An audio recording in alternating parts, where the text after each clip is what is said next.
Yo, what up? This is Hopsin and you watching Hotnewhiphop.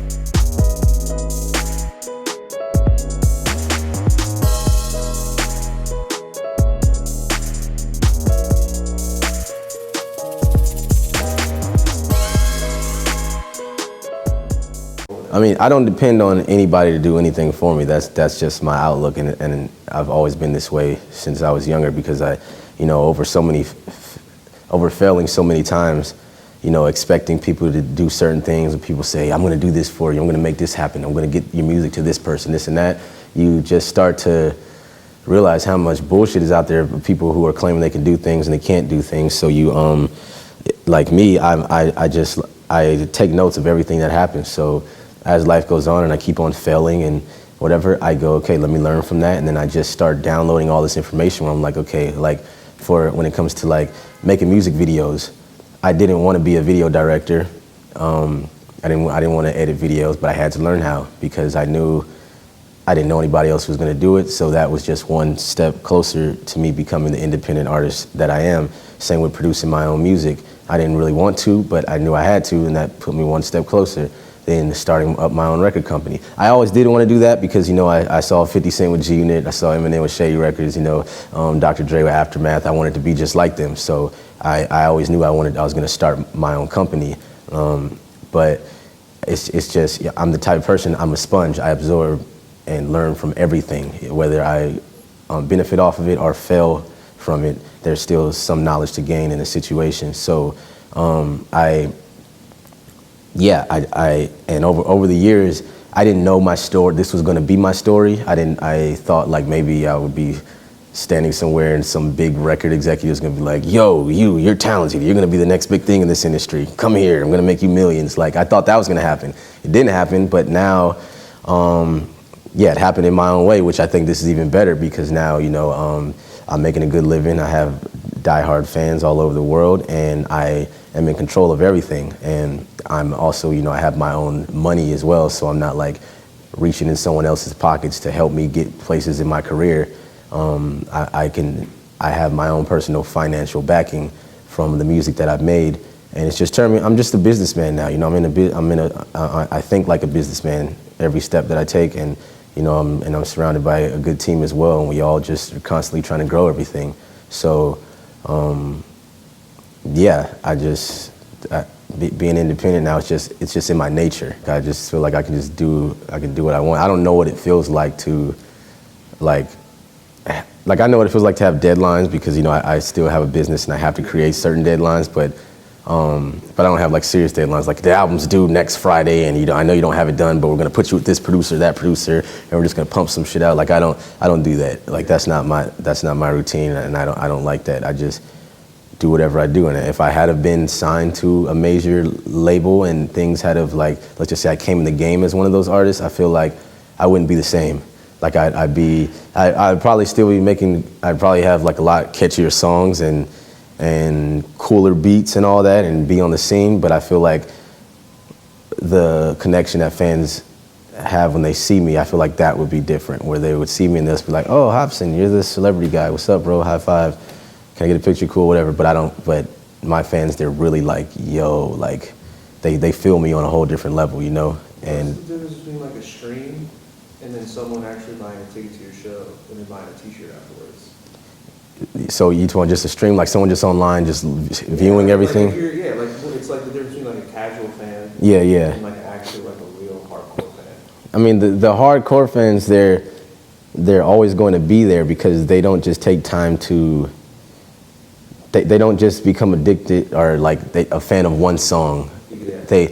It's almost like they become a fan of you as the artist more than the music. And then they're a fan of the music as well, but it's almost like you become bigger than your music to the fan, from the fan's perspective, where to the point where you've done so many things for their life, they feel like, or you've gotten them through so many moments or whatever, so many dark times or whatever it is, to the point where they become like attached to who you are as a person, which means that, and they'll always identify you as someone who helped them through a certain time. And there's artists like that with me as well, where like no matter what they do, no matter how their music is, or if it changes or whatever, I know what they've done for me. And like Michael Jackson, for example, I don't, I mean, I never met him, and he's, you know, rest in peace, but if he was still alive, he could make the wackest albums, he could do the most bullshit, I don't care, I'm a diehard fan, it will never change, period, no matter what he does. He could be a fucking psycho killer going around, I'm a fucking diehard Michael Jackson fan, you can't turn it off. Like there's nothing, it's too late. Yeah, so, and that's just how I feel, and I think that's, you know, maybe how fans feel, not saying they'll ride for me that strong if I was murdering people, but you know, yeah, I just feel like they become, it becomes an emotional attachment to the music and to the person. Yeah, they kind of evolve with you. Yeah, and they see, yeah, and evolving with the artist as well. That plays a part in it, and yeah, so I just think that's their perspective on it all, and that's why I like that's the streaming fan versus the diehard fan who shows up to shows. I mean, it's like a common. I mean, I feel like it's a common like thought process nowadays. It's just like you have a lot of kids who have like streaming fans. Yeah, it's like they're like soft fans, and then like I'll go to a show and it'll like that's where you see it. Yeah. You look into the crowd, you're like, okay, there's a little mosh pit over here. I'm kind of here. Yeah. But like, this really isn't that full. Yeah, exactly. Putting up crazy numbers online and just never. Yeah, exactly. Yep, yeah, and some artists have their strengths and weaknesses. You know, there's some artists who look like they're not popping online, and then you go to their shows and it's crazy popping, and vice versa. You know, there's artists who are popping online like crazy, but their shows are whack, or they're not getting booked that much. Or they're doing small ass venues, and yeah, so yeah, you just never know. I would say he's gonna have to wear multiple hats. He can't just be a rapper, because if he's just a rapper, he's gonna put himself in typical rapper situations, which are bad, because most musicians in situations of managers and like having record deals, they get screwed over in one way or another, because there's hundreds and thousands, millions of rappers, singers out there, but in reality, like, even when you think of the Billboard charts, there's only 200 of us that are popping in the world. Like there's literally only like 200 musicians in the world that are popping. Everyone else is just totally irrelevant. But even in like New York City itself, there's probably like hundreds and thousands of rappers. But literally in the whole fucking world, there's only like 200 of us that are popping. Like roughly, just rounding it off, you know what I'm saying?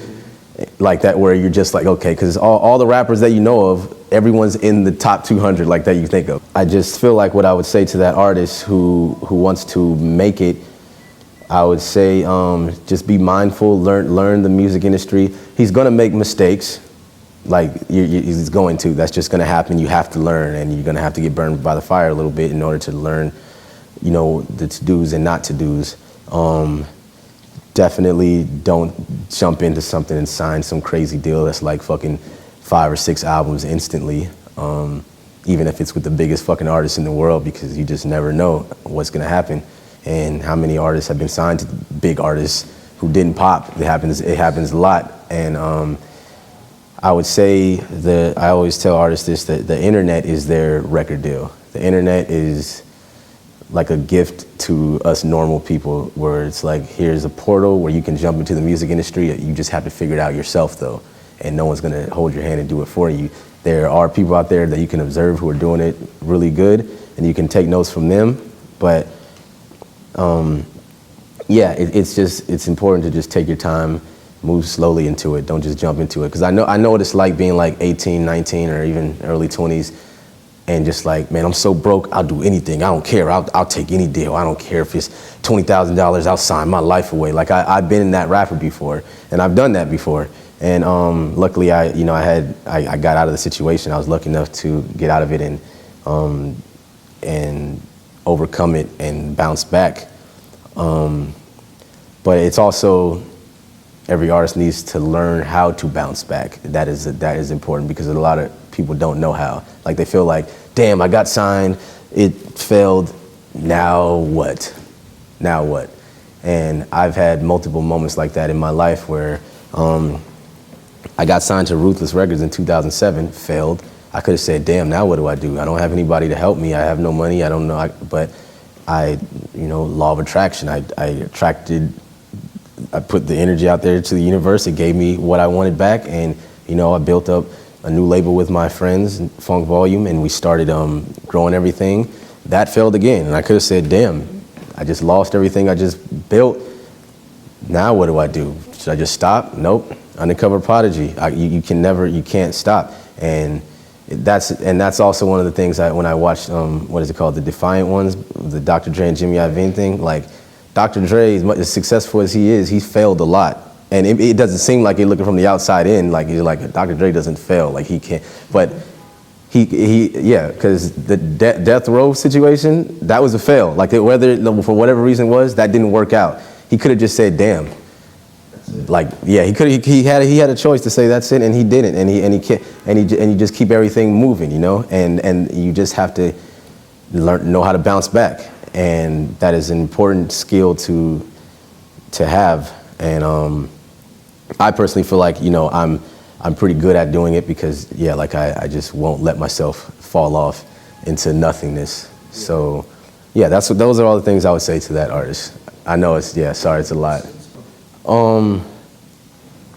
It was, I guess, so when Funk Volume ended, I dropped Illmind Hopsin 8, and, you know, that took off like crazy on the internet.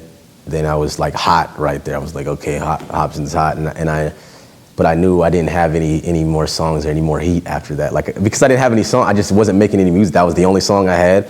I shot my music video, put it out, and I'm like, fuck, like that shit's so hot. People they want more, and I'm like, I don't know what to do. And I even look at them like, damn, that shit was pretty fucking hot. Like, I don't know what else to drop now. And so then I made this song about the business. You know, it was kind of I just kind of put it together real quick, and I put that out, and then I just kept feeding them singles, but they didn't have much meaning, you know, and it was just me just trying to, I knew I was trying to create my new label, Undercover Prodigy, so I'm just trying to feed the fans some music while I get the back end together on Undercover Prodigy, and yeah, and I know fans started noticing, they're like, okay, what is Hopsin on? Like, something's weird, he's changing, and I was in a space where I was just like, damn, I don't know what music to make right now, and I'm trying to get the business side together, still going through emotional things with Funk Volume, and also, you know, juggling a relationship with the stuff I talk about on my album with my ex-girlfriend and her being pregnant, things like that, and I was just like, fuck, dude, like, I don't know what the next thing is for Hopsin. Like, I'm just like, is Hopsin done? Did I max out? Am I washed up? Is it a rap? Like, am I doing this so-called bullshit trap music now that no one fucking likes or whatever? I just didn't know what the hell anything was, and I was hanging around people as well who were like, do more like nigga street music type shit, and I just didn't know what the fuck to do, and I'm like, damn, should I do like more old school Hopsin style shit or this? And I'm like, damn, the old school Hopsin sound, it sounds outdated now, like it doesn't sound like it would work, and I just didn't know what the fuck to do. So yeah, I just had to fucking step back, and I just had to step back and just chill the fuck out and just get my thoughts together and figure it out. And that was a moment where I'm like, okay, I gotta either fail or bounce back. And that was a moment where I'm like, damn. And I even had a tour for an album that never came out last year, which was the album that came out now, but it was originally gonna be called Savageville, but then I did the Savageville tour last year, but the album never came out, and it was just weird, and I'm like, what the fuck is going on with my career? What am I doing? This is just some bullshit. I'm lucky even that fans even are showing up to this fucking bullshit, because I didn't even have purpose. I was just going, and but yeah, just after the situation with my ex-girlfriend, I just felt inspired all over again, where I was like, okay, I think I see what I have to do now. Like I just followed my heart and I was also listening to a lot of different music as well, because a lot of people, I've noticed comments over the years where people were like, Hopsin's music sounds the same, and I didn't know what that meant, because they're like, you heard how he's talking about the same stuff, his music sounds the same sonically, and I really didn't know what that meant. And then I had to start listening to other music and just kind of expanding my mind in other areas of music to fully see, to have a wider range of a perspective on myself, to go, okay, and then I saw it, I was like, oh, I see exactly what people are talking about. I saw it. I was like, and I agree with them. Like I do think I still like my songs that I made in the past, but there's a lot of my stuff, it sounds the same because, and it's small things as far as my delivery. I had the same delivery on a lot of songs. I had the same tempo, almost like roughly the same tempo on a lot of songs. I used a lot of the same type of like drum sounds. It was just every song just sounded very similar, and I was like, I have to switch it up. I have to switch it up, and I have to come up with different deliveries. I have to come up with different tempos to rap to. I don't feel I've ever had an issue with topics, but I just had to switch it up. I had to do something, but I also wanted to still keep the same normal Hopsin that people have grown to love. I didn't want to cut that out. So I feel like on this album, I kind of had a good balance of a lot of different new styles, just slowly introducing them, and I just, and also trying to stay true to myself, because you can't just go full, you can't just jump all the way out the window, because you'll crash. So I was just experimenting with a few different sounds on this new album. Music, it changes all the time. Like, it changes even for old school rappers, when I'm sure they, like, when hip hop first started to how it turned out to be in early 2000s. I'm sure the older hip hop heads probably had a problem with that, and they're like, what the fuck is this? Like, and it's like, yo, you have a choice. You either adapt to it or just get washed up, and just like that's all it is. And you hope that your little small fan base or whatever fan base you had holds on to you. But I'm not ready to get washed up. I don't want to get. I'm not ready for that yet. Like that's not. I'm not throwing in the towel. So I still have a lot to prove, and my journey is only halfway done. And yeah, so I just want to keep expanding and just keep on growing.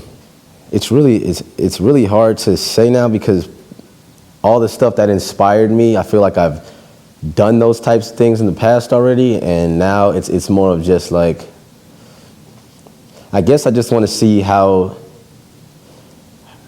good of a musician I can become as far as like just creating song structures now. Because in the past I wasn't focused on, I had a very underground rapper mentality where it's just like, make a little whatever hook, rap some dope lyrics with wordplay, whatever, and just a cool beat to bop your head to, and that was just my motive. It wasn't like, let me try to make like super songs with like breakdowns in it, where the drums are doing this, and then like the bridge comes in and the chorus and another breakdown. Like, I wasn't focused on that. So that's kind of it, and I guess it's more on the engineering side, but I'm always gonna have my meaning in my music. That's just a given, but I'm more focused on just like structure now, because I've never tapped into that in my career, where it's just like, let me try to make like a body of work where all of it is just like amazing, and just everything just flows together very well. And this first album is just the start of that. The next album, it's gonna have even better structured songs, and yeah. So that's more of what I'm focused on, because when it comes to the rapper, I mean, not to brag or anything, but the Ill Minds are fucking, like, they're all fucking smashers. Like, and I feel like they all did pretty well. So I feel like it, and some people may say, whatever, they think I'm not lyrical, whatever it is, it doesn't matter. The fact is, I made a lot of songs that have touched the world already, and have done amazing things for my life, and, have helped people through their hard times. So I'm not really focused on that side anymore. I feel like I accomplished that, but now I want to just make structured music, It's like a formula in itself. Yeah. It's a really hard formula. Yeah, no, it is, but I want to make structured music. Yeah. And do you know what I mean by that when I say, yeah. Like a full sound, full quality. Yeah. Mm-hmm. Just giving I guess aiming at making something a bit more like timeless. Yeah. It has a lasting appeal to it. Mm-hmm. Yeah, to where I guess a listener who isn't even a huge fan of like hip hop, they can just vibe to it and be like, yo, this has a good vibe to it. And that's what I want to focus on now, because in the past I wasn't focused on that at all. It was just like, how raw can I be? How fucking for the hip hop, yeah, pretty much. Yeah. I want to sign some artists. I want to and I want to sign them and also be like a mentor to them, because in the past with Funk Volume, I feel like I wasn't too good of a mentor to the artist, because I felt like if I had spoken up on certain things. They may have taken it personal, like, what, you trying to tell me how to do this? Look at your bullshit, don't tell me. But there was so much I still feel like I could have offered creatively to the artists on Funk Volume that I just didn't speak up on because I wasn't a good leader. And now after that situation's over, I understand who I have to become. And I also have so much knowledge to help out artists, and I want to, bring them on. And I'm not saying I want to like tell them exactly like rap like this, rap over beats like this, and do this, but I just want to expand their knowledge on how to move through the industry and kind of capitalize off moments and create moments for themselves. And I want to show them how to like capitalize off of everything that they're doing and like just teach them the difference between an average generic rapper who's trying to make it versus someone who knows how to constantly create headshots, meaning metaphorically speaking, if just constantly hit the target every time. And and because some people don't, like in my early stages, I guess sniping the moment, that's a good way to word it. I didn't know how to snipe the moment, and it used to happen on accident. And then I'm like, damn, like songs would blow up, and I'm like, what the fuck? I didn't expect that one to blow up out of all these. But then I start to understand, and that's where the ill minds came from. That the ill minds are like the snipers, where it's like, I'm going to hit it, no ifs, ands, or buts about it. I understand what I'm doing, I will hit it. And every artist can do it. It's just that a lot of artists, they're lazy. They don't want to take that extra step into learning everything. They want someone else to do it for them. And I can tell you right now, no one else is gonna help another artist the way that they'll be able to help themselves, because whether it's you ask somebody, hey, can you make a beat for me? It's gonna be like, bro, shit, I got my girl at the crib, dog. You have to wait till next Tuesday when I'm free, whatever. Me, I don't wait till next Tuesday. I need a beat, I'm making the beat right there on the spot. I need a video. If my video guys can't do it, I'll find a way to do it, or I'm gonna do it myself. I'll edit it, do whatever. I have to, I have to learn how to do everything. And other artists need to learn how to do this, and I wanna show these artists like, yo, you gotta wear multiple hats. It's gonna be uncomfortable at times, but this is the difference between success and a motherfucker who's not doing anything and has nothing popping. Like, it's stressful. It's not like, yeah, I got signed and everything's good now. Like, there will be moments like that, but it's like most creative people who are doing well, they're tired.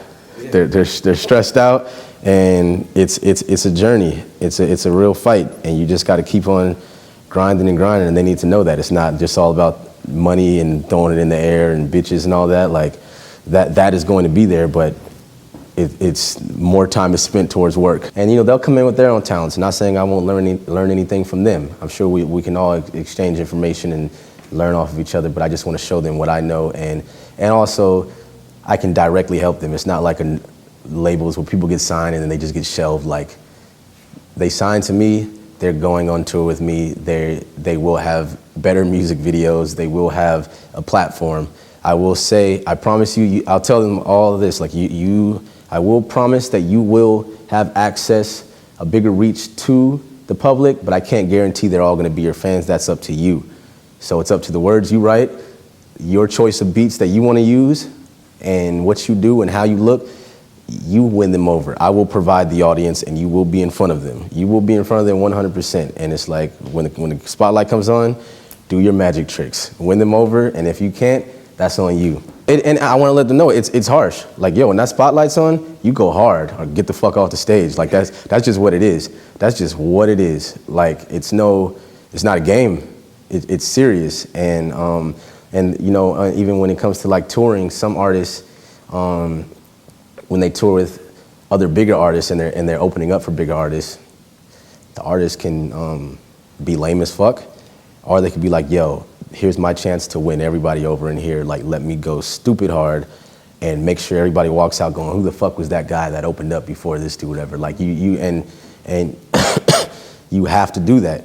So, and that's my mentality, and I want to make sure every artist knows that. Like, yo, if I take you on tour, don't you dare step on the stage and half-ass this shit thinking that this shit's gonna come again. Like, your only job is to headshot everybody, snipe all these motherfuckers in the brain, and as many as you can while you're up there for your 30 minutes or whatever, and try to win as many people over. Do not feel like you got it like that, like, oh, you're in with Hopsin and they're gonna like you, because I promise you, they're not gonna just like you just because you're next to me. You have to make them like you, or else they will say fuck you.